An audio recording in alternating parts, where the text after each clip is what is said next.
संस्कार, संघर्ष आणि सकारात्मक विचारातूनच यशाची शिखरं. राधानगरीच्या तहसीलदार अनिता देशमुख भूतल यांचा सुळे इथं गौरव. तरुणांनी जिद्द, चिकाटी आणि परिश्रम यावर भर द्यावा असा संदेश. संस्कार, संघर्ष आणि सकारात्मक विचारसरणी यांच्या बळावरच यशाची शिखरे गाठता येतात असा प्रेरणादायी संदेश राधानगरीच्या तहसीलदार अनिता देशमुख भूतल यांनी दिला. सुळेगावच्या ग्रामस्थांच्या वतीने आयोजित भव्य सत्कार समारंभात त्या बोलत होत्या. सुळेगावच्या ग्रामस्थांनी दिलेले प्रेम, आई वडिलांकडून मिळालेले सुसंस्कार आणि गुरुजनांचे मार्गदर्शन यांच्या बळावरच मी आज हे यश प्राप्त करू शकले.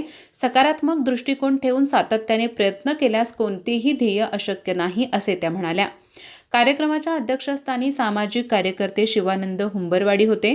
कार्यक्रमाची सुरुवात ग्रामदैवत श्रीदेव भैरवनाथ मंदिरात अभिषेक व धार्मिक विधींनी झाली.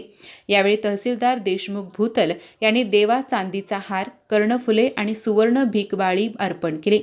आपल्या मनोगतात त्यांनी तरुणांना उद्देशून स्पर्धा परीक्षांची तयारी करताना जिद्द, चिकाटी आणि परिश्रम या 3 गोष्टींना सर्वाधिक महत्त्व द्यावे असे सांगितले. अपयश आले तरी खचून न जाता त्यातून शिकत पुढे जात राहिल्यास यश नक्कीच मिळते असा विश्वास त्यांनी व्यक्त केला.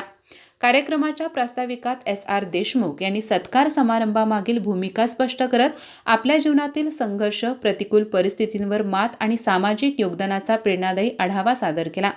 यावेळी देशमुख कुटुंबीय व ग्रामस्थांच्या वतीने नूतन जिल्हा परिषद व पंचायत समिती सदस्य रचना राहुल गावडे, संज्योती संतोष मळवीकर आणि मनस्विनी महादेव कांबळे यांचा सन्मान करण्यात आला.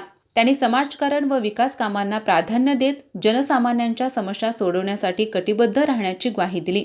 अध्यक्षीय भाषणात शिवानंद हुंबरवाडी यांनी SR देशमुख यांच्या सामाजिक, शैक्षणिक व सांस्कृतिक क्षेत्रातील कार्याचा गौरव केला.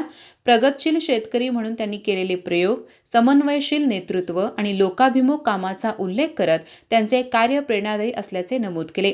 कार्यक्रमात आजरा पंचायत समितीचे माजी सदस्य निवृत्ती कांबळे आणि माजी जिल्हा परिषद शिक्षण सभापती भरमान्ना गावडे यांनीही मनोगते व्यक्त केली.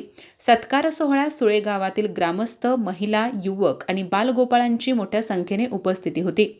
कार्यक्रमाच्या यशस्वीतेसाठी कोल्हापूर येथील अरुण नरके फाउंडेशनचे प्राध्यापक किरण कामत आणि संदीप भोगुलकर यांनी विशेष सहकार्य केले. सूत्रसंचालन एडी कांबळे यांनी केले तर आभार SV कुलकर्णी यांनी मानले. अधिक माहिती आणि ताज्या घडामोडींसाठी आजच आमचे चॅनल सबस्क्राईब करा.